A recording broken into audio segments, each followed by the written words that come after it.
Standard 11 ની અંદર chapter number 6 માં આગળ વધીએ તો છેલ્લે આપણે દાખલાઓ કે ગણ્યા હતા થોડા ઘણા. હવે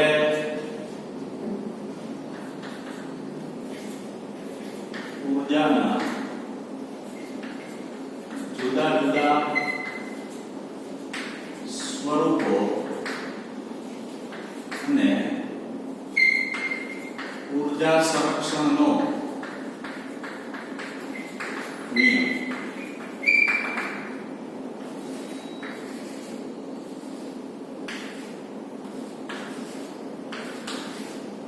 ઉર્જાના જુદા જુદા સ્વરૂપો અને ઉર્જા સંરક્ષણનો નિયમ. જુદા જુદા સ્વરૂપો એટલે કે તો કે અમુક સ્વરૂપ જે છે આપણે 11મા ધોરણમાં આવે છે, અમુક સ્વરૂપો જે છે એ આપણે પાસે 12મા ધોરણના છે.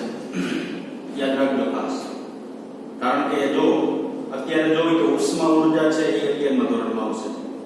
રાસાયણિક ઉર્જા છે તો રાસાયણિક પ્રક્રિયા માટે અમુક વસ્તુ 12મા ધોરણની અંદર આવે છે, અમુક વસ્તુ 11મા ધોરણની આવે છે. રાસાયણિક પ્રક્રિયાની અંદર સૌથી વધુ ડિટેલ જો જોવી હોય ને તો આપણે ક્યાં આવે છે? કેમિસ્ટ્રીની અંદર આવશે. ખ્યાલ આવ્યો? એના પછી જોઈએ તો વિદ્યુત ઉર્જા. તો 11મા ધોરણની અંદર વિદ્યુત માટે તો કોઈ જગ્યાએ વાત કરેલી જ નથી. કોઈ જગ્યાએ વાત કરેલી જ ન હોય તો એમાં વિદ્યુત ઉર્જા કે આવશે નહીં. 12માં આવશે. પછી આવે છે દળ અને ઉર્જાની સમતુલ્યતા. જે આઈન્સ્ટાઈનનું સમીકરણ હતું E mc². બરાબર? દળ તમારી પાસે હોય તો કોઈ પણ પ્રકારની તમે ઉર્જા પ્રાપ્ત કરી શકો, અને તમારી પાસે કોઈ પણ પ્રકારની ઉર્જા હોય તો કેટલા દળમાંથી આપણને મળે છે એની સૌથી સારામાં સારી માહિતી આપણે ધોરણ 12 જ્યારે પૂરું થવા આવશે સાવ ત્યારે એક ન્યુક્લિયસ નામનું ચેપ્ટર છે ને તેની અંદર આપણે વધારે અભ્યાસ કરશું. એના પછી ન્યુક્લિયર ઉર્જા ઈ ચેપ્ટરમાં આપણે અભ્યાસ કરશું. અત્યારમાં કે આવશે નહીં. બરાબર? એના પછી છે ઉર્જા સંરક્ષણનો નિયમ. અલગ કરેલા તંત્રો જે છે એની કુલ ઉર્જા કેવી રહેશે? અચળ રહેશે. તો આને શું કહેવામાં આવે છે? ઉર્જા સંરક્ષણનો નિયમ. ઉર્જાના જુદા જુદા સ્વરૂપો જે છે તેમાં સૌપ્રથમ પહેલું સ્વરૂપ આપણે લેશું એની પહેલા એક લીટી કે ઉર્જાઓ જે છે એ એક સ્વરૂપમાંથી બીજા સ્વરૂપની અંદર રૂપાંતર થઈ શકે છે. જે આપણી પાસે ઉર્જાઓ જે છે એ એક સ્વરૂપમાંથી કેમાં રૂપાંતર થઈ શકે? બીજા સ્વરૂપમાં. બરાબર? ધારો કે તમે કહો કે યાંત્રિક ઉર્જાનું વિદ્યુત ઉર્જામાં રૂપાંતર અથવા વિદ્યુત ઉર્જા છે એનું યાંત્રિક ઉર્જામાં રૂપાંતર. ઉર્જાનું એક સ્વરૂપમાંથી બીજી સ્વરૂપમાં રૂપાંતર થયું. યાંત્રિક ઉર્જાનું વિદ્યુત ઉર્જામાં રૂપાંતર. તો કે યંત્રો જે છે એના દ્વારા તમને કંઈક વિદ્યુત ઉર્જા પ્રાપ્ત થાય તો ઉર્જા તો મળે છે, પણ ઉર્જાનું ખાલી એક સ્વરૂપમાંથી બીજા સ્વરૂપમાં શું થયું? રૂપાંતર થયું. ધારો કે આપણે તમને ખબર હોય તો તમે નર્મદા ડેમ જે છે સરદાર સરોવર ત્યાં ગયા હોય તો ત્યાં પાવર ઉત્પન્ન કરવા માટેનો પ્લાન્ટ છે. એ પ્લાન્ટ જે છે ને એને ફિઝિક્સની ભાષામાં કહેવું હોય તો એસી જનરેટર કહેવાય. જે પાંખિયા આમ ફરતા હોય ને એની ઉપર ધોધ પડે.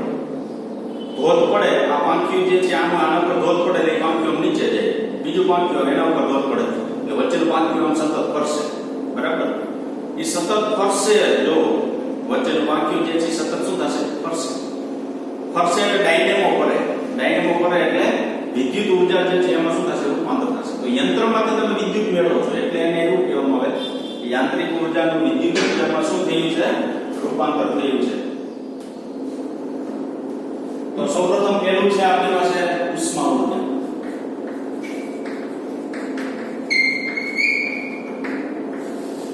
ઉષ્મા ઉર્જા કોને કહેવાય?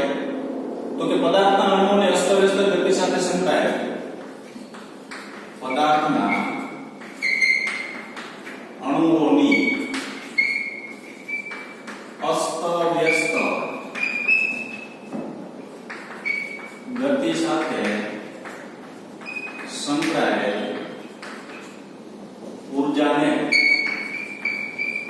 શું કહેવામાં આવે છે? ઉષ્મા ઉર્જા કહે છે. કોઈ પદાર્થ પસંદ કરવામાં, ધારો કે હું એક પદાર્થ પસંદ કરી લઉં, મારી પાસે એક પદાર્થ છે, એ પદાર્થ પદાર્થ જે છે એ ડાયરેક્ટ ન બનેલો હોય પણ એ કંઈક અણુઓનો બનેલો, એટલે અંદર એના ઘટક કણો હોય છે કે નહીં? બરાબર.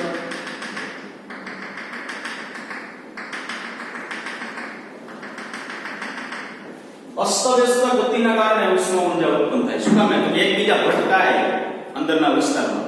જો યાદ રાખજો, તમારે આગળ આવશે 11મા ધોરણમાં કે કોઈ ઘન પદાર્થ હોય ને તેના ઘટક કણો, એટલે કે ધારો કે આ ચોક છે તો એના ઘટક કણો કોણ હોય? કેલ્શિયમના અણુઓ હોય કે નહીં? બરાબર.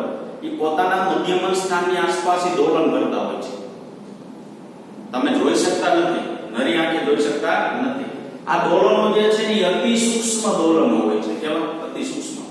હવે શું થાય? મેં કીધું કે અણુઓના અસ્તવ્યસ્ત ગતિ કારણે આની અંદર અસ્તવ્યસ્ત ગતિ કરશે ને એકબીજા ટકરાશે. એકબીજા ટકરાશે ને એટલે એ પદાર્થ છે ને એ ગરમ થશે. ગરમ થશે એટલે કેવી ઊર્જાનું ઉત્સર્જન કરશે? એ ઉષ્મા ઊર્જાનું ઉત્સર્જન કરશે. તેની સાથે ઘર્ષણ, આ વસ્તુ જે છે ઘર્ષણ સાથે સંકળાયેલી છે. મેં કીધું કે આની અંદર અથડાય. ધારો કે આ વસ્તુ જે છે એના અણુઓ જે છે એકબીજા સાથે અથડાય, અથવા આપણે એવું કહીએ કે ધારો કે આને એક સમશીતી સપાટી પર મૂકી દઈએ. સમશીતી સપાટી ઉપર ધારો કે m દળનો પદાર્થ મૂકેલો છે અને v વેગથી સમશીતી દિશાની અંદર ધક્કો મારવામાં આવે. ધારો કે એક સમતલ કાપીને ઈ આને પદાર્થ પહોંચે ને ત્યારે કેવો થઈ જાય? સ્થિર થઈ જાય. ત્યાં પદાર્થ પહોંચે ત્યારે કેવો થઈ જાય છે? ઈ સ્થિર થઈ જાય. શું કીધું મેં? કોઈ પદાર્થ સમશીતી સપાટી પર મૂકવામાં આવે, v વેગથી ગતિ કરે છે. હવે તમે ધક્કો મારી તમારે મૂકી દેવાનો એટલે થોડાક સમય પછી અહીંયા શું થઈ જશે? સ્થિર થઈ જશે. હવે સ્થિર થઈ જશે, બરાબર, તો બાહ્ય બળની વિરુદ્ધ થયેલું કાર્ય એટલે ઘર્ષણ, જેને આપણે F કહીએ. બરાબર. કેટલું અંતર આપે છે? x છે. તો હું અહીં લખી શકું ઘર્ષણ બળ વડે થતું કાર્ય બરાબર -fx થાય. શું કામ? હંમેશા તમે બળ તો વેગની દિશામાં લગાડેલું હોય ને યાર. વેગની દિશામાં શું લગાડેલું હોય? બળ. વેગની દિશામાં જો બળ લગાડેલું હોય તો વિરુદ્ધ દિશામાં શું થાય? ઘર્ષણ બળ હોય. અહીંયા જે ઘર્ષણ બળ હોય ને એની વિરુદ્ધ દિશામાં હોય છે. તો ઘર્ષણ બળ વડે થયેલું કાર્ય કેવું? -f × x. એક દાખલો આવી ગયો આપણે. ઘર્ષણ બળ હંમેશા બાહ્ય બળ તમે જે લગાડો છો એની હંમેશા વિરુદ્ધ દિશામાં હોય. ઓકે, તમારે ચેપ્ટર નંબર 5 ની અંદર એ વસ્તુ બધી આવશે. ઘર્ષણ બળ જે છે એ બાહ્ય બળ તમે જે લગાડો છો એની હંમેશા વિરુદ્ધ દિશામાં હોય છે. ઘર્ષણ બળ વડે થતું કાર્ય કેટલું લખાય? -f × x જેટલું ઘર્ષણ બળ વડે થતું કાર્ય લખાય. હવે કાર્ય ઊર્જા પ્રમેય અનુસાર WE પ્રમેય લીધું છે. તો વર્ક એનર્જી પ્રમેય.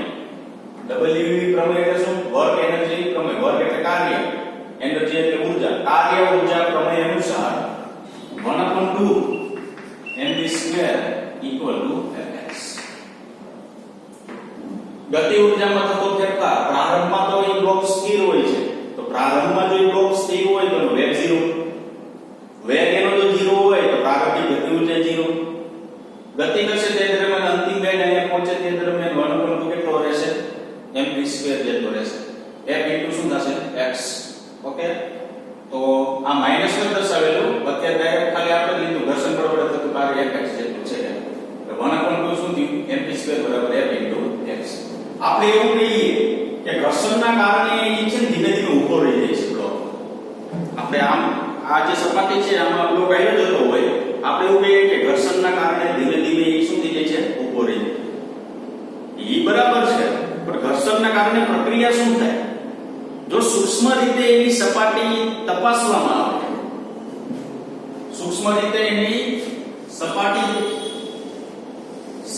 જે છે એ તપાસવામાં આવે, એટલે તો કે આ બ્લોકની નીચેની સપાટી અને આ સમશીતી સપાટી જો તપાસવામાં આવે ને તો એના તાપમાન જે છે ને એમાં શું થયું હોય છે? વધારો થયો હોય છે. એનો તાપમાનની અંદર એમાં શું થયું હોય છે? વધારો થયો હોય છે. બરાબર. તો આપણે એવું કહી શકાય કે જો એના તાપમાનની અંદર વધારો થતો હોય તો ઘર્ષણ વડે થયેલું કાર્ય નકામું જતું નથી પણ ઉષ્મામાં ફેરવાય છે. ઘર્ષણ વડે થયેલું કાર્ય જે છે એ ઘર્ષણ વડે થયેલું કાર્ય કેટલું? તો -f જેટલું. બરાબર. એ નકામું નથી જતું. મેં હમણાં જ વાત કરી હતી ઉર્જા જે છે એ ક્યારેય વ્યય થતી નથી. હંમેશા ઉર્જા જે છે એક સ્વરૂપમાંથી બીજા સ્વરૂપમાં એનું રૂપાંતર થાય. તો અહીંયા ઘર્ષણના કારણે જે કાર્ય થયેલું છે, કાર્ય એટલે ઉર્જા, ઘર્ષણના કારણે જે કાર્ય થયેલું છે તે કાર્ય ઉષ્મા ઉર્જામાં શું કરે છે? રૂપાંતર કરે છે. એટલે એ પદાર્થ જે છે ને પોતે કેવો થાય છે? ગરમ થાય છે. ખ્યાલ આવ્યો કે નહીં? બરાબર. તો આપણે એવું કહીએ કે ઘર્ષણ દ્વારા થતું કાર્ય જે છે તો કે જો ટેમ્પરેચર કંઈક મળતું હોય, સપાટી નીચેની જે છે તળિયું ચેક કરવામાં આવે, ટેમ્પરેચરમાં વધારો થતો હોય તો આપણે એવું કહી શકાય કે આ તાપમાન જે છે એ એક પ્રકારનું ઉષ્મા કહેવાય. તેથી ઘર્ષણ વડે થયેલું કાર્ય કેમાં રૂપાંતર થાય છે? ઉષ્મા ઉર્જાની અંદર રૂપાંતર થાય છે. હવે આપણે ખબર છે કે આપણે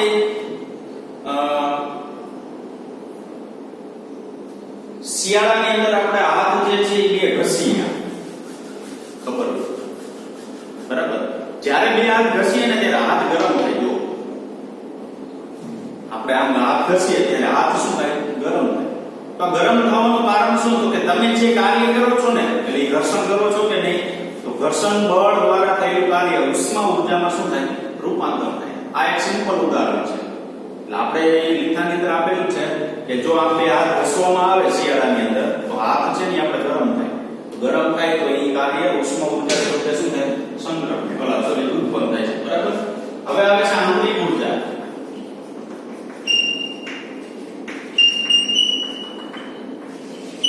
આંતરિક ઉર્જા કોને કહેવામાં આવે છે? તો અણુઓની સતત ગતિ અને આંતરક્રિયાઓને કારણે પદાર્થ ધરાવે છે. અણુઓની સતત ગતિ અને આંતરક્રિયાઓને લીધે અણુઓની સતત ગતિ અને આંતરક્રિયાઓને લીધે અહીં ધરાવે છે. બરાબર. હવે આંતરિક ઉર્જા એટલે શું કહેવાનું? તો કે જે બ્લોક છે તેની અંદર પોતાની જે ઉર્જા હોય તેને આંતરિક ઉર્જા. આંતરિક એટલે ધારો કે મારી આંતરિક ઉર્જા શું? તો કે મારી અંદર જે ઉર્જા રહેલી છે ને એ મારી કેવી કહેવાય? આંતરિક ઉર્જા કહેવાય. ખ્યાલ આવ્યો કે નહીં? શું કીધું? અણુઓની સતત ગતિ અને આંતરક્રિયાઓને લીધે ધરાવે છે. અણુઓની સતત ગતિ મેં તમને શરૂઆતમાં કીધું હતું, કોઈ પદાર્થ પસંદ કરો તમે તો તેમના અણુઓ જે છે પોતાના મધ્યમ સ્થાનની આસપાસ શું કરતા હોય છે? દોલન કરતા હોય. પછી સામાન્ય પરિસ્થિતિ હોય તો ભલે તમે ગરમ કરો તો ભલે, તો એ સતત ગતિ થઈ આંતરક્રિયાઓ ધરાવે છે. આંતરક્રિયાઓ એટલે શું? ધારો કે અણુ છે એ આમ ઉપર નીચે દોલન કરે છે. આંતરક્રિયાની પાસેના અણુ સાથે એ અપાકર્ષણ બળે ધરાવતો હોય અને પાસેના અણુઓ સાથે એ આકર્ષણ પણ ધરાવતો હોય. આકર્ષણ અને અપાકર્ષણના કારણે એ સતત કેવો હોય છે? ગતિમાં હોય છે. બરાબર. આકર્ષણ થતું હોય, અપાકર્ષણ થતું હોય તેના ગતિમાં હોય છે. તો આ પ્રકારની જે અંદર ઉર્જા ઉત્પન્ન કરે ને પદાર્થ, એને કેવી ઉર્જા કહેવામાં આવે છે? આંતરિક ઉર્જા કહેવામાં આવે છે. બરાબર.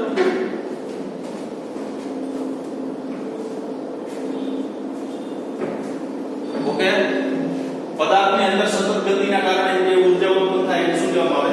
આંતરિક ઉર્જા કહેવામાં આવે છે. અણુઓની આવી બધી જ ઉર્જાઓનો જો સરવાળો કરવામાં આવે તો આંતરિક ઉર્જા કહેવાય. તો ઘણું ઘર્ષણ બળ આંતરિક ઉર્જામાં વધારે પદાર્થનું તાપમાન વધે છે. અણુઓને જે હવે તમે જેટલી ઉર્જા મળે ને, બરાબર, એ બધી ઉર્જા તમે ધારો કે શું કીધું કે બ્લોકને આમ ખેંચો. જ્યારે બ્લોકને આમ ખેંચો ને ત્યારે શું થાય? કે ઉષ્મા ઉર્જા ઉત્પન્ન થાય. ઉષ્મા ઉર્જા એની કે ખરેખર બ્લોકની અંદરથી આવે એટલે તો કઈ ઉર્જા થઈ? આંતરિક ઉર્જા. તો આંતરિક ઉર્જાનું રૂપાંતર થયું કેમાં? ઉષ્મા ઉર્જા. તો આપણે એવું કહી શકાય કે ખરેખર જે ઉર્જાનો છે સરવાળો કરવામાં આવે ને તો એ બધી ઉર્જા હોય છે કોની? પદાર્થની જ આંતરિક ઉર્જા હોય છે. અને ઘર્ષણના કારણે એના પદાર્થનું તાપમાનમાં શું થાય છે? વધારો થાય છે. બરાબર.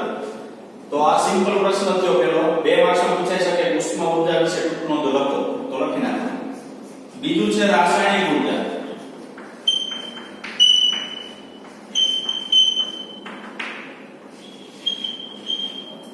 રાસાયણિક ઉર્જાની અંદર શું છે? તો રાસાયણિક પ્રક્રિયામાં ભાગ લેતા અણુઓની જુદી જુદી બંધન ઉર્જાઓના કારણે રાસાયણિક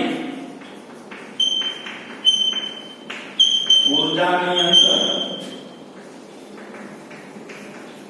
ભાગ લેતા જુદી જુદી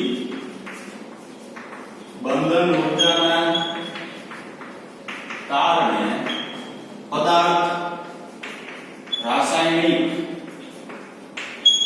ઉર્જા ધરાવે છે. આ રાસાયણિક ઈ આપણો સબ્જેક્ટ નથી, બરાબર, કેમિસ્ટ્રીનો થોડો ભાગ આવે છે. તો આ વિધાન જે છે તમે સારી રીતના સમજી શકો આખું વિધાન, બરાબર. રાસાયણિક ઉર્જાની અંદર ભાગ લેતા જુદા જુદા ભાગ લેતા અંદરના લેતા અણુઓ જે છે, ધારો કે તમે રાસાયણિક પ્રક્રિયા કરો, બરાબર, CO2 અને એમ કરી રાસાયણિક પ્રક્રિયા કઈ નિપજ મેળવતા હોય તો એ રાસાયણિક પ્રક્રિયા છે. આની અંદર ભાગ લેતા જુદા જુદા બંધ ઉર્જા અંદર જુદા જુદા બંધથી જોડાયેલા હોય છે અને જે તમને ફાઇનલ નિપજ મળે ઈ એના માટેની કેવી ઉર્જા ઉત્પન્ન કરે છે? રાસાયણિક ઉર્જા ઉત્પન્ન કરે છે, બરાબર. બીજી વસ્તુ, ધારો કે આ પદાર્થ જે છે તેની અંદર બંધિત અવસ્થામાં રહેલા અણુઓની જે ઉર્જા છે તેના કરતા મુક્ત અવસ્થામાં રહેલા અણુઓની ઉર્જા વધારે હોય છે. બંધિત એટલે તો ધારો કે અણુ સ્થિર છે, તો સ્થિર છે ક્યારે સ્થિર હોય તો કે એની પાસે કોઈ પણ પ્રકારની ઉર્જા સંકળાયેલી ન હોય ને ત્યારે સ્થિર. જો એની પાસે ઉર્જા સંકળાયેલી હોય એની અંદર આંતરિક ઉર્જા કઈ તો એ સ્થિર રહેતો નથી. તો આ તમને શું કીધું તો કે મુક્ત અવસ્થામાં રહેલો સ્થિર અવસ્થામાં રહેલો અણુ જે છે તેની ઉર્જા મુક્ત અવસ્થામાં રહેલા અણુ કરતા ઓછી હોય છે. શું કામ? સ્થિરની ઓછી હોય તો કે એની પાસે ઉર્જા નથી અને ગતિ જે કરતો હોય એની પાસે ઉર્જા કેવી હોય છે? વધારે હોય છે. રાસાયણિક પ્રક્રિયા જે છે એ અમુક ભાગ સ્વરૂપે પણ મળે છે. દાખલા તરીકે ઉષ્મા શોષક પ્રક્રિયા અને ઉષ્મા ક્ષેપક પ્રક્રિયા, આ બે ભાગ છે. ઉષ્મા શોષક પ્રક્રિયા અને ઉષ્મા ક્ષેપક પ્રક્રિયા. ઉષ્મા શોષક પ્રક્રિયા કહેવાય કોને? તો કે જે પ્રક્રિયાની અંદર ઊર્જાનું શોષણ થતું હોય તેને ઉષ્મા શોષક કહેવાય અને જે પ્રક્રિયાની અંદર ઊર્જાનું ઉત્સર્જન થતું હોય તો એને શું કહેવાય? ક્ષેપક કહેવાય. તો ઉષ્મા શોષક અને ઉષ્મા ક્ષેપક જે છે કોના પર આધારિત હોય છે? તો કે પ્રક્રિયાની કુલ ઊર્જા, નિપજની કુલ ઊર્જા. પ્રક્રિયાની કુલ ઊર્જા એ નિપજની કુલ ઊર્જા કરતા વધારે છે કે ઓછી તેના ઉપર ઉષ્મા શોષક અને ક્ષેપક આધારિત છે. પ્રક્રિયાની કુલ ઊર્જા અને નિપજની કુલ ઊર્જા વધારે છે કે ઓછી તેના ઉપર ઉષ્મા ક્ષેપક અને ક્ષેપક આધારિત છે. હું તમને એક સરસ ઉદાહરણ આપું છું. ધારો કે હું એક આ મારું રૂમ ટેમ્પરેચર અત્યારે 25 અંશ સેલ્સિયસ છે. ધારો કે કેટલું? 25 અંશ સેલ્સિયસ. ઓકે, હવે હું 1 કિલો ગાંઠિયા લેવું, 25 અંશ સેલ્સિયસ છે, 1 કિલો શું લેવું? ગાંઠિયા લેવું. હવે ગાંઠિયા હું અહીં લેવું ને એટલે મારું ટેમ્પરેચર જળવાયેલું છે 25 અંશ સેલ્સિયસ. હું 60 અંશ સેલ્સિયસ વાળા ગાંઠિયા ગરમ લેવું, ગરમ ગાંઠિયા. થોડાક સમય પછી ગાંઠિયા ખરે કે ગરમ થાય? તો તમારો જવાબ હશે શું? ગાંઠિયા ખરે.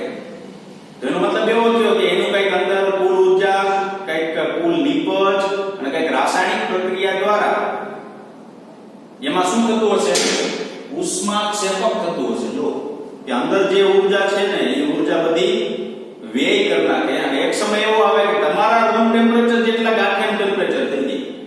તમે લીયા હતા 60 અંશ સેલ્સિયસ વાળું, અમુક સમય બાદ તમે ત્યાં બેઠા છો તો 25 અંશ સેલ્સિયસ માં, તો તમારા ગાંઠિયા કેટલા થઈ ગયા? 25 અંશ સેલ્સિયસ ના થઈ ગયા. એટલે એમાં શું થયું? ઉષ્મા ક્ષેપક થયું. હવે ધારો કે હું મારું ટેમ્પરેચર જે છે ને એ ઓલરેડી કેટલું છે? 50 અંશ સેલ્સિયસ નું છે. કેટલા? 50 અંશ સેલ્સિયસ. આપણે રહી ન શકીએ પણ આ ખાલી વિચાર કરવાની વાત છે. મારું ટેમ્પરેચર જે છે 50 અંશ સેલ્સિયસ છે. હવે હું 25 અંશ સેલ્સિયસ વાળા ગાંઠિયા લઈને 50 અંશ સેલ્સિયસ વાળા રૂમ ની અંદર બેસું તો ગાંઠિયા ઉષ્માનું શું કરે? શોષણ કરે. શોષણ કરે એટલે ગાંઠિયા ગરમ થશે? કરે તો કે ગરમ થશે. ઉષ્માનું શું થયું? શોષણ. ઉષ્માનું શું થયું? ક્ષેપક. શું કીધી? કુલ ઊર્જા અને નિપજની કુલ ઊર્જા. પહેલા એકવાર 60 અંશ થઈ, પછી કઈક 25 અંશ મળે, પછી 25 હતી 50 મળે. એના વધારો કે એના વધારો થાય છે, ઘટાડો થાય છે, એના ઉપર ઉષ્મા શોષક અને ક્ષેપક જે છે એ આધાર રાખે છે. બરાબર છે? તો આ થઈ રાસાયણિક પ્રક્રિયા થઈ.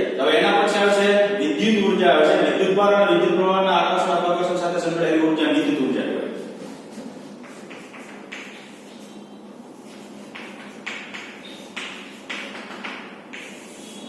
વિદ્યુત ભાર અને વિદ્યુત પ્રવાહના આકર્ષણ અને અપાકર્ષણને કારણે જે ઉર્જા મળે તેને વિદ્યુત ઉર્જા. અત્યારે તો આમાં બહુ ડિટેલમાં ન જઈએ કારણ કે આમાં ખબર નહીં પડે. વિદ્યુત ભાર અને વિદ્યુત પ્રવાહના આકર્ષણ અપાકર્ષણના કારણે જે ઉર્જા મળે તેને શું કહેવાય? વિદ્યુત ઉર્જા મળે. ધારો કે વિદ્યુત ભાર હોય તો વિદ્યુત ક્ષેત્ર ઉત્પન્ન કરે. વિદ્યુત ક્ષેત્રની અંદર અથવા વિદ્યુત પ્રવાહ જે છે, ધારો કે કોઈ વિદ્યુત ભાર વાહકની અંદર ગતિ કરતો હોય, એ વિદ્યુત ભાર ગતિ કરતો હોય, શું મળે? વિદ્યુત ભાર મળે. ધારો કે આપણી પાસે એક વાહક સળિયો છે, સળિયાની અંદર છેડો આપો એટલે શું થાય? વિદ્યુત ભાર ઇલેક્ટ્રોન ગતિ કરે. ઇલેક્ટ્રોન એટલે વિદ્યુત ભાર થયો ગતિ કરે. એમાં શું ઉત્પન્ન થયું? વિદ્યુત પ્રવાહ ઉત્પન્ન થયું. હવે અંદર આકર્ષણ અપાકર્ષણ કે એવું કંઈક થતું હોય, એટલે પ્રક્રિયા થતી હોય, એના કારણે કંઈક શું મળતી હોય? ઉર્જા મળતી હોય. આ ઉર્જાને શું કહેવામાં આવે છે? વિદ્યુત ઉર્જા.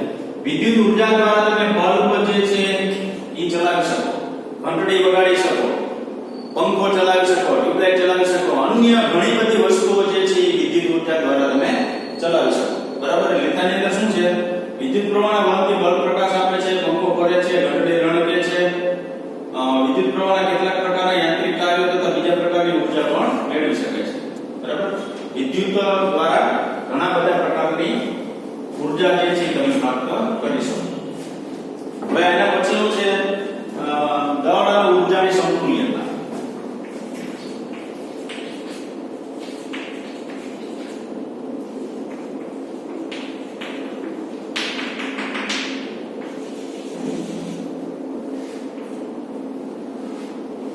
દ્રવ્ય છે એ અવસ્થા બદલી શકે છે.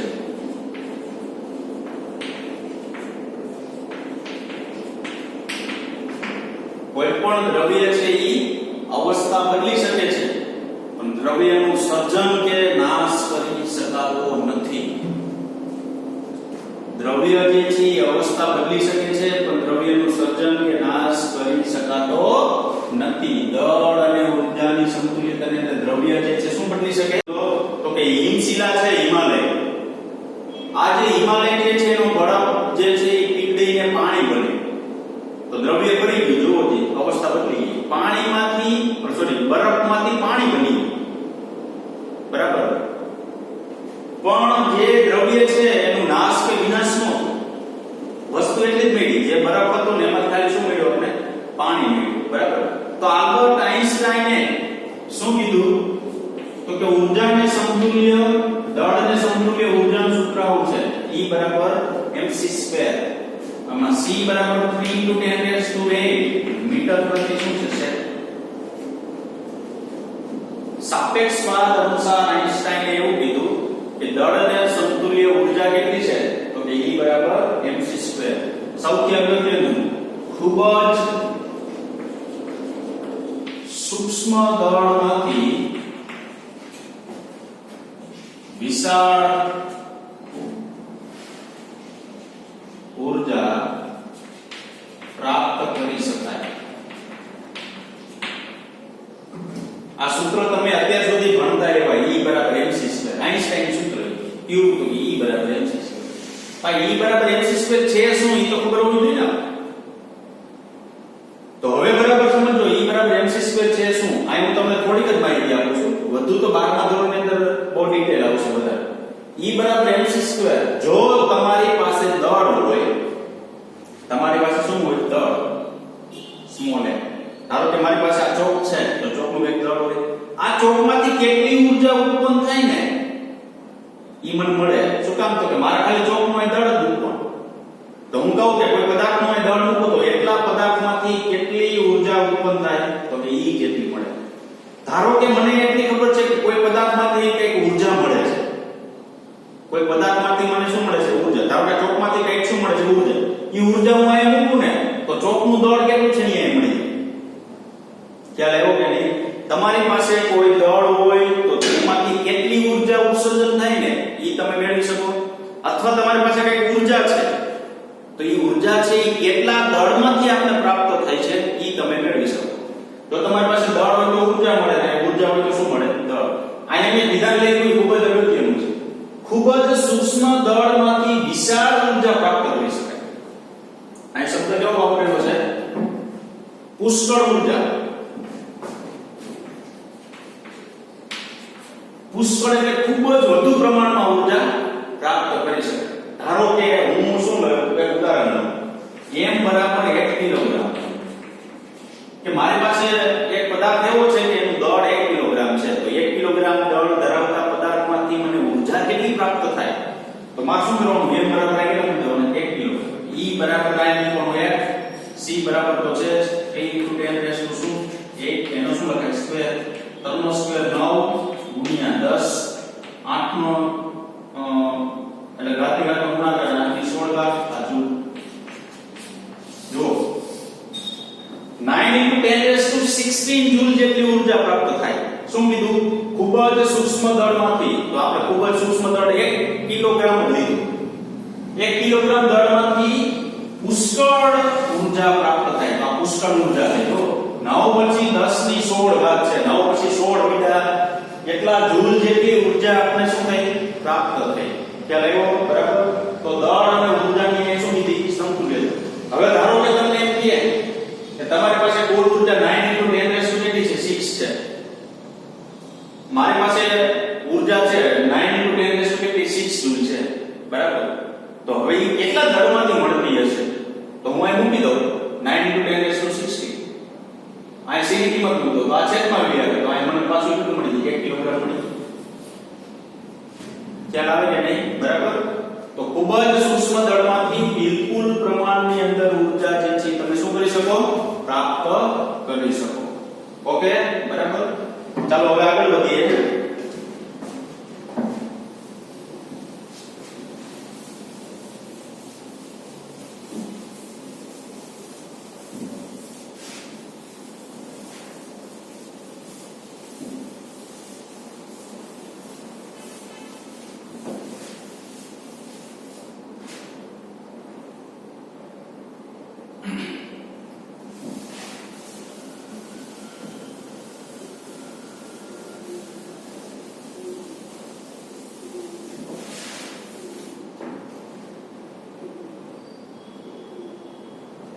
ન્યુક્લિયર ઊર્જા.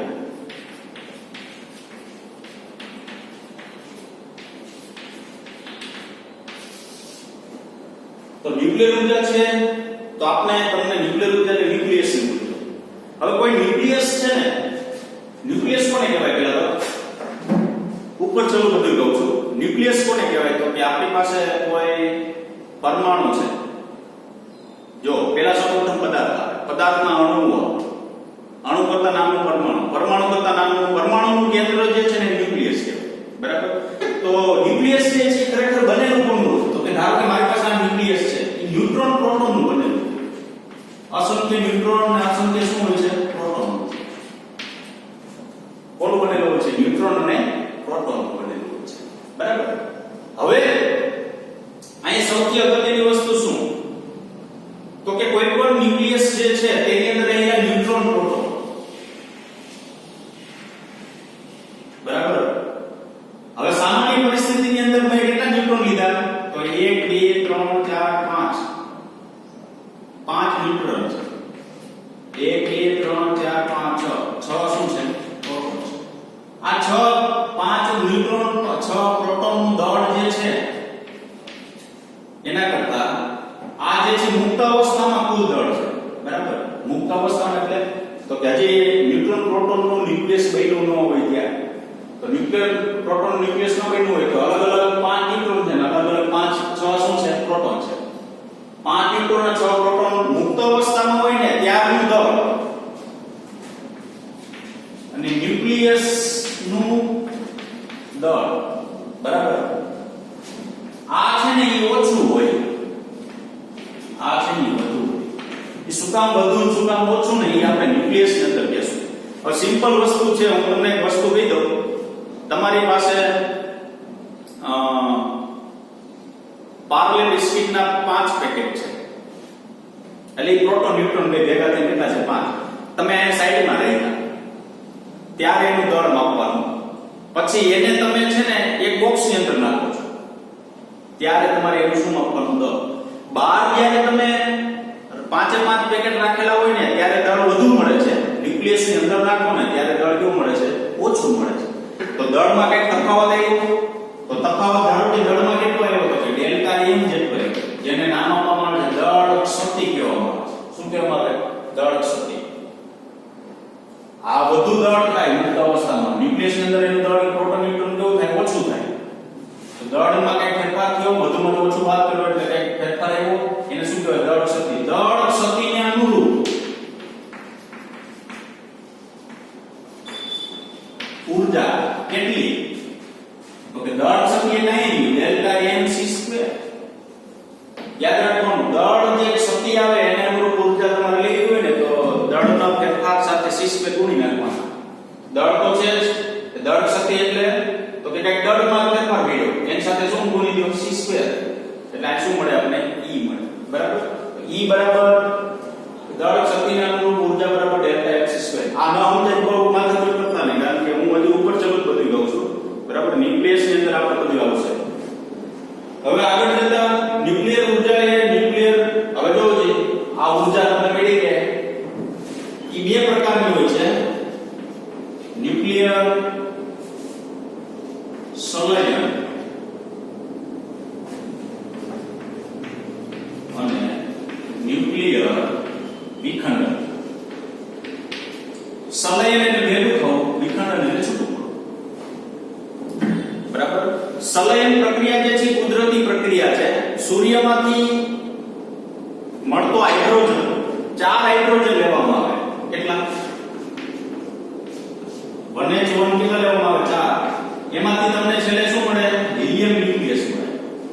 આ કઈ આમાં પડતા ને આમાં કઈ ખબર નહીં પડે બધા. બરાબર? શું કીધું? 4 ન્યુક્લિયસ હાઇડ્રોજનમાંથી શું મળે છે? હિલિયમ મળે છે. મેં કીધું સંલયન ભેગું થવું, વિખંડન એટલે શું થવું? છૂટું પડવું. હવે આ જે છે ને એ પ્રારંભિક હતું, આ કેવું છે? અંતિમ. આમાંથી આ ન્યુક્લિયસ બન્યું તો આ ન્યુક્લિયસ જે નવું બને ને એનું દળ ઓછું હોય છે, આનું દળ કેવું હોય છે? વધુ હોય છે. દળ શક્તિ મળે, દળ શક્તિ મળે તો એને અનુરૂપ ઊર્જા કેટલી? તો mc2. તો અહીંયા છૂટી પડતી ઊર્જા કેટલી પ્રાપ્ત થાય તમે મેળવી શકો. બરાબર? તો આ તે સંલયન પ્રક્રિયા. હવે વિખંડન પ્રક્રિયા લેવી તો 92 યુરેનિયમ 235 પર ન્યુટ્રોનનો મારો ચલાવવાનો. એટલે અહીંયા કઈ તમને પ્રક્રિયા નિપજ તરીકે કઈ પ્રાપ્ત થશે, કઈ ઊર્જા શું થશે? છૂટી પડશે. તો હવે નિપજ તરીકે જે પ્રાપ્ત થશે એનું દળ ઓછું હોય છે, આનું દળ કેવું હોય છે? વધુ હોય છે. ચાલે એવો. બરાબર? નહીં તો દળ જોઈએ, દળ તો ભરપૂર એવું જોઈએ ને. હવે બીજી વસ્તુ એ કહી દઉં કે આ દળનો ફેરફાર છે ને એ અતિ સૂક્ષ્મ ફેરફાર. 1 કિલોગ્રામ 2 કિલોગ્રામ એવા દળના ફેરફાર ન હોય. બરાબર? એટોમિક માસ યુનિટમાં દળ લેવાનું એટલે સૂક્ષ્મ દળ થયું ને એમાંય સૂક્ષ્મ ફેરફાર. એટલે ત્યાં તો ડેલ્ટા mc સ્ક્વેર એવું કહેવામાં આવે છે. બરાબર? 1 કિલોગ્રામનો ફેરફાર હોય તો તમે ડાયરેક્ટ mc સ્ક્વેર લખી શકો. અહીં તો કેટલો ફેરફાર છે? પોઈન્ટ પછી 4 5 0 પછી 5 u નો ફેરફાર. આ u એટલે એટોમિક માસ યુનિટ, એટલે અતિ સૂક્ષ્મ. તમે જે જોઈ ન શકો, કોઈનાથી દ્વારા માપી ન શકાય, કિલોગ્રામમાં નો મપાય, એટોમિક માસ યુનિટમાં મપાય. ઈ ફેરફાર આને મૂકો ત્યારે છૂટી પડતી ઊર્જા આપણે શું થાય? પ્રાપ્ત થાય. ખ્યાલ આવ્યો કે નહીં? બરાબર? તો આ થયું ન્યુક્લિયર ઊર્જા. ન હો ખબર પડે તો બહુ ચિંતા ન કરે ન્યુક્લિયર ઊર્જાની. બરાબર? આગળ જઈએ તો ઊર્જા સંરક્ષણ. હવે ઊર્જા સંરક્ષણમાં તે કીધા જેવું છે નહીં, મેં આગળ કહી દીધું છે કે કોઈ અલગ કરેલું તંત્ર હોય એની કુલ ઊર્જા કેવી રહે? અચળ રહેશે. એક વસ્તુ યાદ રાખવાનું કે જો ટોટલી સંરક્ષી બળ હોય, ટોટલી કેવું બળ હોય? સંરક્ષી. સંરક્ષી બળમાં જો કાર્ય થતું હોય, સંરક્ષી બળમાં જો કાર્ય થતું હોય તો સંપૂર્ણપણે એક ઊર્જાનું બીજી ઊર્જામાં શું થાય? રૂપાંતર થાય. જો અસંરક્ષી બળ એમાં હાજર હોય, અસંરક્ષી એટલે તો કઈક કોક વધારે બળ લગાડી દેતું હોય, બરાબર, કોક ખેંચતું હોય, એ અસંરક્ષી બળ કહેવાય. તો તો શું થાય તો કે અમુક પ્રકારની ઊર્જા છે પ્રકાશ સ્વરૂપે, ઘર્ષણ એટલે કે ઉષ્મા ઊર્જા સ્વરૂપે, અન્ય સ્વરૂપે ઊર્જાનો શું થાય વ્યય થાય. બરાબર. તો તમને એક પ્રકારમાંથી બીજા પ્રકારમાં ઊર્જાનું રૂપાંતર તો થાય પણ બીજા પ્રકારમાં થવા માંડે ત્યારે કયું ક્ષેત્ર હાજર હોય છે? ત્યાં અસંરક્ષિત ક્ષેત્ર હાજર હોય છે. એટલે શું લીધું છે પેટીમાં? જો તંત્ર પર કાર્ય કરતા બળો સંરક્ષિત હોય તો તેની કુલ યાંત્રિક ઊર્જાનું સંરક્ષણ થાય છે. જો તંત્ર પર અસંરક્ષિત બળો પણ લાગતા હોય તો યાંત્રિક ઊર્જાનો અમુક ભાગ બીજા સ્વરૂપમાં રૂપાંતર થાય. બીજી તમને નિપત તરીકે જે ઊર્જા પ્રાપ્ત થતી હોય ને બીજા ભાગમાં થોડું રૂપાંતર થાય. જેમાં જેમ કે ઉષ્મા, પ્રકાશ કે અવાજ. ઉષ્મા છે, પ્રકાશ છે, આવા બધા આવી બધી જે ઊર્જા જે છે એનો વ્યય કેમાં થવા માંડે? પ્રકાશમાં ને એમાં થવા માંડે. બરાબર. પછી શું કીધું છે? આમ છતાં બધા પ્રકારની ઊર્જાઓને ધ્યાનમાં લઈએ તો અલગ કરેલા તંત્રની કુલ ઊર્જા બદલાતી નથી. ઊર્જાનું એક પ્રકારમાંથી બીજા પ્રકારમાં રૂપાંતર થાય છે પરંતુ અલગ કરેલા તંત્રની કુલ ઊર્જા અચળ રહે છે. ક્યારે ઊર્જા ઉત્પન્ન કરી શકાતી નથી કે નાશ કરી શકાતી નથી. ઊર્જા જે છે એનું એક પ્રકારમાંથી બીજા પ્રકારમાં રૂપાંતર થાય છે. અલગ કરેલા તંત્ર માટે કુલ ઊર્જા જે છે એ અચળ રહે છે. ક્યારે ઊર્જાનું સર્જન કે નાશ કરી શકાતું નથી. તો ધારો કે આપણે પૃથ્વી છે એ એક અલગ કરેલું તંત્ર ધારીએ. પૃથ્વી છે એ એક અલગ કરેલું શું ધારીએ? તંત્ર. તો પૃથ્વીના કોઈ છેડે જો ઊર્જાનો નાશ થતો હોય ને તો કોઈ બીજા છેડે અથવા કોઈ પણ બીજા સ્થળે એટલી ઊર્જાનું શું થઈ જાય છે? સર્જન થઈ જાય છે. તેથી આપણે એવું કહેવાય કે પૃથ્વી જે છે એની કુલ ઊર્જા જે છે એ કેવી રહેશે? અચળ રહેશે. બરાબર. તો બીજો જે પેરેગ્રાફ જે છે ને એ ખાસ યાદ રાખવાનું છે. ટૂંકમાં ઊર્જા અચળ રહેવી જોઈએ. એક સ્વરૂપમાંથી બીજા સ્વરૂપમાં રૂપાંતર થઈ શકે. એક સ્વરૂપમાંથી બીજા સ્વરૂપની અંદર શું થઈ શકે? રૂપાંતર થઈ શકે. બરાબર. પણ કુલ ઊર્જા જે છે એનો નાશ થવો જોઈએ નહીં. આ એક વસ્તુ ખાસ ધ્યાનમાં રાખવાની છે. બરાબર. હવે આગળ જઈએ આપણે.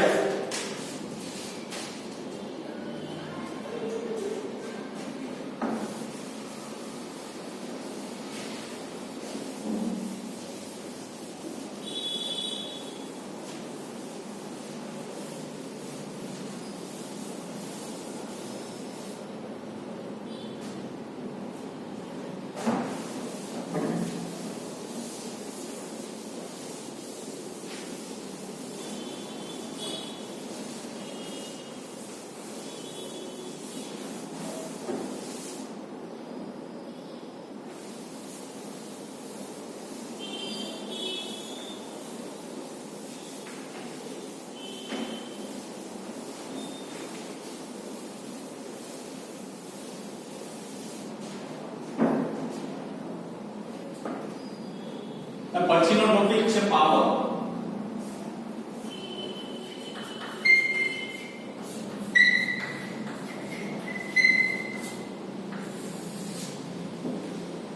પાવર કોને કહેવામાં આવે? તો કે કાર્ય કરવાના સમય દરને.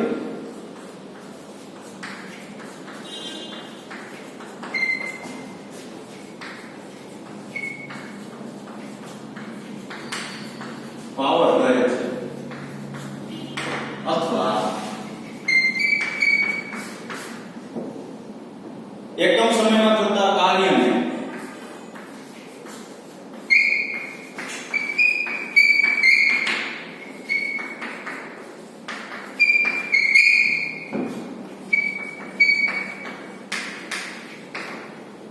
એકમ સમયમાં થતા કાર્યને પાવર કહેવાય. અથવા શું કીધું? કાર્ય કરવાના સમય દરને પાવર. સમય સાથે જે કાર્ય થતું હોય ને એનો પાવર. બેયમાં સમયનો ઉલ્લેખ કરેલો છે. બેયની અંદર કોનો ઉલ્લેખ કરેલો છે? સમયનો ઉલ્લેખ કરેલો છે. તો કાર્ય કરવાના સમય દરને પાવર કહે છે. અથવા એકમ સમયમાં થતા કાર્યને શું કહેવાય? પાવર. આપણે એમ કહીએ કે સમય સાથે વેગમાં ફેરફાર થાય છે. એટલે એકમ સમયમાં વેગમાં ફેરફાર થાય છે. એ બે વસ્તુ એક જ થઈ. તો કાર્ય કરવાનો સમય દર અને એકમ સમયમાં થતું કાર્ય એ બે વસ્તુ કેવી થઈ? એક જ થઈ. તો આપણે ધારો કે વિચારીએ ડેલ્ટા ટી સમયમાં થતું કાર્ય ડેલ્ટા ડબલ્યુ. ડેલ્ટા ટી સમયમાં થતું કાર્ય શું હોય? તો કે ડેલ્ટા ડબલ્યુ હોય. તો આપણે શું લખી શકીએ? તો કે ડેલ્ટા ટી સમયમાં સરેરાશ પાવર, આ સરેરાશ power delta W by delta T. હવે વ્યાખ્યા આવી ગઈ. કાર્ય કરવાના સમય દરને, કાર્ય સમય સાથે જે ફેરફાર થાય એને પાવર કહેવાય, અથવા એકમ સમયમાં થતું કાર્ય, એકમ સમયમાં થતું કાર્ય એને શું કહેવાય? પાવર. તો સરેરાશ પાવર કેટલો? ડેલ્ટા T સમયમાં. તો ડેલ્ટા W બાય ડેલ્ટા શું લખી શકાય? T લખી શકાય. તો T સમયે તત્કાલીન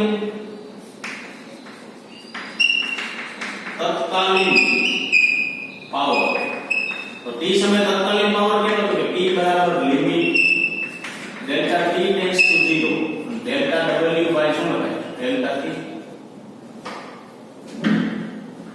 તત્કાલીન કે ને એટલે તમારે લિમિટ મૂકવાની. એ તમે આગળ શીખી ગયા છો, બરાબર? એ ક્યાંય મારે કઈ કહેવાની જરૂર છે નહીં. Limit delta T tends to 0 નો મતલબ શું?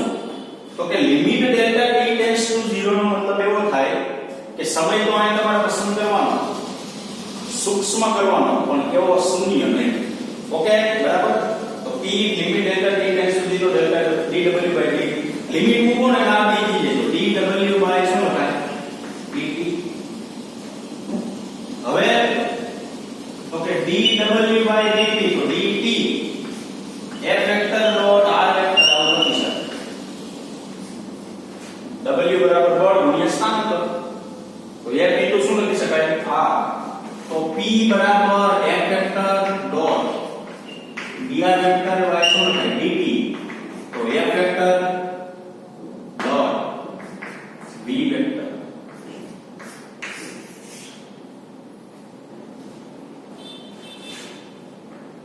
ટૂંકમાં એક બિંદુ શું મળશે તમને? v મળશે. તો પાવરનું સૂત્ર બીજું થાય બળ ગુણ્યા વેગ. પાવરનું સૂત્ર બીજું કોણ થશે? બળ ગુણ્યા શું થશે? વેગ થશે. પાવરનું પારિમાણિક સૂત્ર શું છે? m1 L2 P - T. આવું પાવરનું પારિમાણિક સૂત્ર છે, બરાબર? પાવર એટલે તમે શું કીધું હતું? બળના કાર્યના છેદમાં સમય. તો કાર્ય મૂકો m1 L2 T - 2 મૂકો સમય ઉપર જાય એટલે m1 L2 T - 2 થઈ જાય 3. પાવરનો એકમ જે છે તે સ્ટીમ એન્જિનના શોધક જેમ્સ વોટ પરથી વોટ એકમ છે.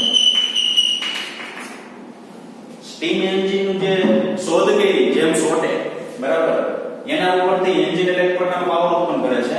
એના ઉપરથી એનો એકમ શું છે? વોટ. W, બરાબર? યાદ રાખજો, આ કાર્ય માટે W છે, આ એકમ માટે W છે. ખાસ ધ્યાન રાખજો, બરાબર?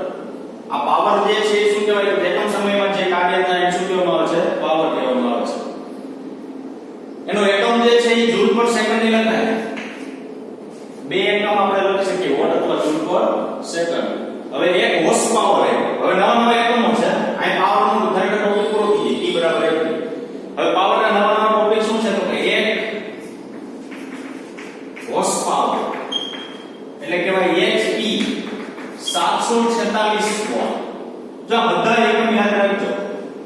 આની કોઈ સાબિતી નથી હોતી, બરાબર? કે આ કેવી રીતના મળે ને આ શું છે ને ક્યાંથી એવું 746 એવું કાંઈ હોતું નથી. 1 હોર્સ પાવર. હવે હોર્સ પાવર શું છે? તમને ખબર હોય તો તમે વાડી હોય આપણે તો ત્યાં આપણે દાળની મોટર કે કૂવાની મોટર જે છે ચાલુ કરવા માટે આપણે કનેક્શન મંગાવવું પડે. લાઈટનું કનેક્શન મંગાવીને તો આપણે કનેક્શન જ્યારે લેવા જઈએ ત્યારે સામેવાળી વ્યક્તિ એવું પૂછે કેટલા હોર્સ પાવર જોતું છે, બરાબર? તો આપણે એમ કે 10 નું કનેક્શન છે, 20 નું કનેક્શન છે, 15 નું કનેક્શન છે, એ 15 હોર્સ પાવર છે. તો એટલા વોટ ઊર્જા જે છે તમને પ્રાપ્ત થતી હોય, એટલા વોટ પાવર પ્રાપ્ત થતો હોય. હવે આગળ 1 કિલોવોટ જેટલા દરે 1 કલાકમાં થયેલા કુલ કાર્ય 1 કિલો વોટના દરે 1 કલાકમાં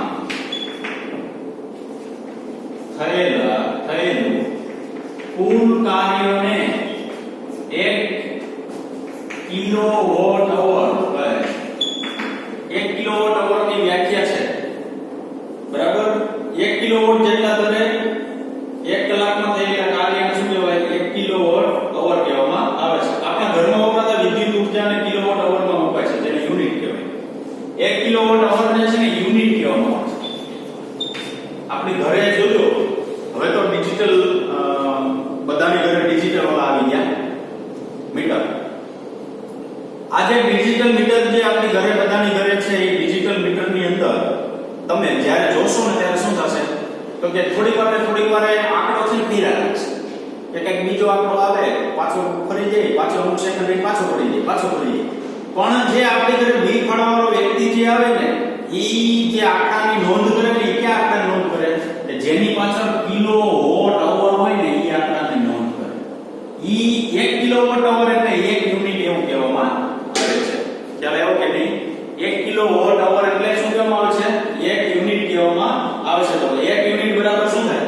તો કે 1 યુનિટ બરાબર 1 કિલોવોટ અવર બરાબર 3.6 * 10⁶ જૂલ. આટલી બરાબર 1 યુનિટ કહેવાય. 1 યુનિટ બરાબર 1 કિલોવોટ અવર લખાય, પણ એના બરાબર 3.6 * 10⁶ જૂલ. આપણે આટલા યાદ રાખજો, બરાબર? કિલોવોટ અવર એ ઊર્જાનો એકમ છે, પાવરનો નહીં. જો આ જે એકમ છે ને, એ કોનો એકમ છે? ઊર્જાનો છે, પાવરનો નહીં. યાદ રાખજો ખાસ. શું કામ હે? તો કે જો જી 1 યુનિટ બરાબર 1 કિલોવોટ અવર બરાબર તમને અહીંયા જૂલ મળે છે, તો વોટ નથી મળતો. વળી તમે કે વોટ છે ને કે એ પાવરનો એકમ હતું, એટલે અહીંયા આપણે બુકની અંદર ચોખવટ કરી દીધી કે 1 કિલોવોટ અવર એટલે ઈ ઊર્જાનો એકમ છે, પાવરનો એકમ નથી. શું કામ? તો કે અહીંયા 3.6 * 10⁶ જૂલ જેટલી આપણે શું પ્રાપ્ત થાય છે? ઊર્જા પ્રાપ્ત થાય છે. ખ્યાલ આવ્યો કે નહીં? તો કિલોવોટ અવર જે છે કોનો એકમ છે? ઊર્જાનો એકમ છે, પાવરનો એકમ નહીં. અહીંયા છેલ્લે ઉદાહરણ આપેલું કે 100 વોલ્ટનો બલ્બ જો 10 કલાક ચાલુ રાખવામાં આવે ને, 100 વોલ્ટનો બલ્બ 10 કલાક ચાલુ રાખવામાં આવે ત્યારે 1 યુનિટ બને. પ્રશ્ન પૂછી શકે, યાદ રાખજો. 100 વોલ્ટનો બલ્બ જે છે કેટલી કલાક ચાલુ રાખો? 10 કલાક ચાલુ રાખો ને, ત્યારે કેટલા યુનિટ થાય? 1 યુનિટ થશે. બરાબર? આવી રીતના કોઈ પણ વસ્તુ તમને પૂછે તો તમે લખી શકો. તો પાવર એટલે શું કીધું? કાર્ય કરવાનો સમય. ટૂંકમાં કાર્ય સુધી અત્યાર સુધી તો આપણે વાત તો કરતા હતા, પણ કાંઈક કોઈ આપણી પાસે સમય હોય ને, ઈ સમયમાં જે કાર્ય થતું હોય ને, બરાબર, ઈ એના માટે શું કહેવામાં આવે છે? પાવર કહેવામાં આવે છે. આના માટે ઘણા બધા આપણી પાસે દાખલા છે. તો પાવરની બે વ્યાખ્યા છે. કાર્ય કરવાના સમય દરને પાવર કહે છે, અને એકમ સમયમાં થતું કાર્યને શું કહેવામાં આવે? પાવર. ડેલ્ટા ટી સમયમાં થતું કાર્ય ડેલ્ટા ડબલ્યુ, સરેરાશ પાવર લીધો, લિમિટ લીધી, એટલે નવું સૂત્ર આપણે પ્રાપ્ત થયું પાવર. બળ ગુણ્યા શું લખી શકાય? વેગ પણ લખી શકાય. ઓકે. પારિમાણિક સૂત્ર એકમ 2 છે, વોટ. સ્ટીમ એન્જિનના શોધક જે છે જેમ્સ વોટ, એના ઉપરથી વોટ લખી શકાય, અને જૂલ પર શું લખી શકાય? સેકન્ડ લખી શકાય. પછી હવે નવા એકમ ચાલુ છે. પાવરના ઘણા બધા એકમ છે. Horse power. કેટલા વોટ પાવર નીકળે? 1 હોર્સ પાવરમાંથી 446 વોટ જેટલો. હવે 1 કિલોવોટના દરે 1 કલાકમાં થયેલું કુલ કાર્ય 1 કિલોવોટ અવર કહેવાય. 1 કલાકમાં 1 કિલોવોટ હોય, 1 કિલોવોટ, એમાં 1 કલાકમાં થયેલું કાર્ય એટલે કિલોવોટ અવર. એકમ જુદું, બરાબર? સ્મોલ k, કેપિટલ W અને સ્મોલ h, બરાબર? વોટમાં તો W કેપિટલ જ આવશે, અવર એટલે સ્મોલમાં આવશે. એને કેવું કહેવામાં આવે છે? 1 યુનિટ કહેવામાં આવે છે. 1 યુનિટ બરાબર 1 કિલોવોટ અવર, એટલા જૂલ. આ ઊર્જાનો એકમ છે, પાવરનો નથી. આટલા વોલ્ટનો બલ્બ, 100 નો બલ્બ આપણે કહીએ ને, 100 નો વોલ્ટ, 100 નો બલ્બ, 100 નો બલ્બ 10 કલાક ચાલુ રાખો તો 1 યુનિટ જેટલો શું થાય? પાવર વ્યય થશે. હવે જો વધુમાં આગળ વધીએ તો આપણે આગળના ટોપિકની અંદર એક ટોપિક બાકી રહ્યો, સંઘાત. બરાબર? સંઘાત એટલે અથડાવ. જ્યારે બે ગોળાઓ અથડાય ત્યારે કોનો કયા પ્રકારનો વેગ છે એ જાણવા માટે આપણે આગળ ચર્ચા કરીશું. ઓકે, બરાબર?